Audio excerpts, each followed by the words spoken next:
আমরা আহত মাত্র 22,000, দেশে জনসংখ্যা প্রায় 17 কোটি প্লাস, এবং এতগুলো হসপিটাল যখন আহত হয়েছি আমরা একটা ভাইয়েরা, নিশ্চয়ই কোনো না কোনো হাসপাতালে আমাদের ডাটা, আমাদের তথ্য ছিলই। এই তথ্যগুলো সাপেক্ষে বিভিন্ন ভেরিফিকেশন করে যত দ্রুত প্রক্রিয়া করা সম্ভব সকলকে এই জুলাই ফাউন্ডেশন থেকে টাকাগুলো দিয়ে দেওয়ার আহ্বান করছি। এবং অনেক ভাই আছে আমাদের, তারা ঘোষণা দিয়েছে অলরেডি যে আমাদেরকে 3 লক্ষ করে টাকা দিবে। সেটা কবে পাবো আমরা জানি না, কারণ 1 লক্ষ টাকা করে যেটা দেওয়ার কথা সেটাও এখনও অনেকে পায়নি।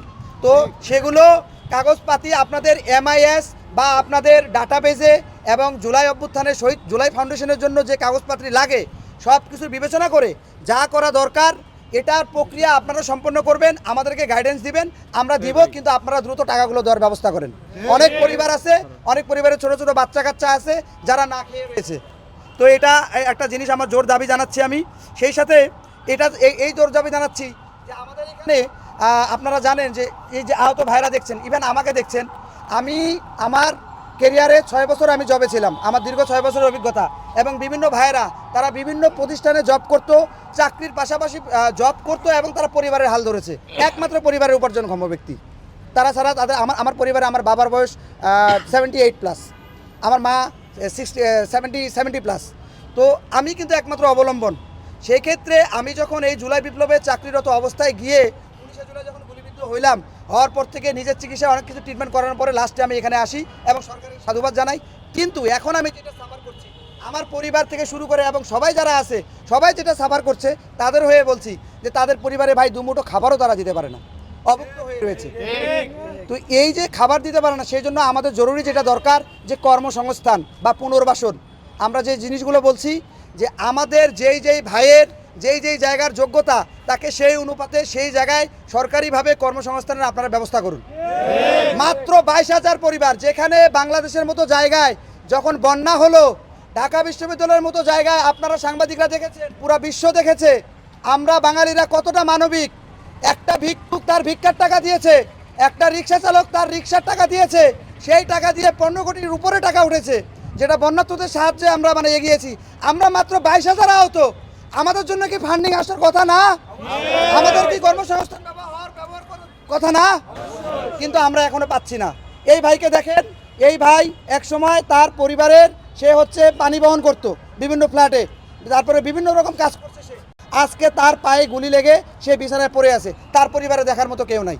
সো সর্বোপরি আমি আপনাদেরকে বলতে চাই যে আপনারা, এই সরকার আপনাদের কাছে জোরালো দাবি যে আমাদের স্বাস্থ্যসেবা কার্ড সহ, যেটা অলরেডি ডক্টর মোহাম্মদ ইউনূস সাহেব উনি স্যার হচ্ছে উন্মোচন করেছেন, সেই কার্ডটা 15 জানুয়ারির ভিতরে আমাদের দেওয়ার কথা, সেটা যেন অনতিবিলম্বে আমাদেরকে দেয়। তাহলে কি হবে? তাহলে হয়তো আমরা যারা চিকিৎসাধীন রয়েছি, আমাদের যে চিকিৎসার জটিলতা, দীর্ঘমেয়াদী চিকিৎসা, আপনারা জানেন হাড়ের চিকিৎসা, আমরা এই স্বাস্থ্যসেবা কার্ড পেলে নিজ নিজ এলাকায় বা বিভিন্ন জায়গা থেকে আমরা সহজে হাসপাতালে চিকিৎসা নিতে পারবো, এবং সাধারণ যারা রোগী তারা এই নিটোরের মতো জায়গায় এসে তারা চিকিৎসা নিতে পারবে। এবং আমি সর্বোপরি সবার শেষে এটা বলছি যে আমরা এখনও দেখে এসেছি যে খুনি হাসিনার যে অনেক সহযোগী এবং দোসররা, এটা আপনারা ভালো বলতে পারবেন, তারা এখনও আমাদের আশেপাশে ঘুরে বেড়াচ্ছে, শুধুমাত্র তারা মুখোশ বদল করেছে। কিন্তু আপনারা যাই বলেন, আপনাদেরকে জোর গলায় একটা করে কথা বলতে চাই, যেই দেশের যে আওয়ামী ফ্যাসিস্ট হাসিনা বাংলাদেশের প্রত্যেকটা পরিবারের সন্তান, মায়ের সন্তান, বুকের সন্তান, এবং আমাদেরকে পঙ্গুত্ব এবং এই লুলায়িত জীবন উপহার দিয়েছে, সেই ফ্যাসিস্ট হাসিনা তাদের দোসরের এই বাংলায় কোনোদিন জায়গা হবে না আমাদের জীবন থাকা পর্যন্ত। আমি সর্বশেষ এই কথা বলে দেশবাসীর কাছে আমার আবারও দুঃখ প্রকাশ করছি যে এই ঘটনা ঘটেছে 4 জানুয়ারি জাতীয় শহীদ মিনারে, যে আমাদের আহত ভাইদের নিয়ে এবং বিভিন্ন কথাবার্তা আপনারা দেখেছেন ছড়িয়েছে, সেখানে নূর ভাইয়েরও অনেক বক্তব্য ছিল। আমিও নূর ভাইকে বলবো, নূর ভাই আপনি একজন অভিজ্ঞ মানুষ, আপনাদের সাথে আমার কোনো বিদ্বেষ নাই, আমরা একই কাতারে ছিলাম, আপনিও ফ্যাসিস্ট হাসিনার বিরুদ্ধে লড়েছেন, আমরাও ফ্যাসিস্ট হাসিনার বিরুদ্ধে লড়েছি, আপনিও জেল খেটেছেন, আমরা মাঠে ছিলাম, আমাদের বুলেট লেগে আমরা এই শেখ হাসিনাকে সরিয়েছি। ভাই আপনার সাথে আমার কোনো শত্রুতা নাই, যাদের সাথে শত্রুতা, যারা আপনাদের উপর এই হামলা চালিয়েছে, আমরা তীব্র নিন্দা এবং প্রতিবাদ জানাচ্ছি। আপনারা আইনের মাধ্যমে যান, সুষ্ঠু বিচার করেন এবং এর সুষ্ঠু বিচার হোক। কিন্তু এর জন্য আমাদের 22,000 আহত পরিবার, আমরা কোনোভাবেই এর দায়ভার নিতে রাজি নই, এবং আমরা আবারও জোরালোভাবে বলছি, এটার সাথে আমরা কোনোভাবে জড়িত নই।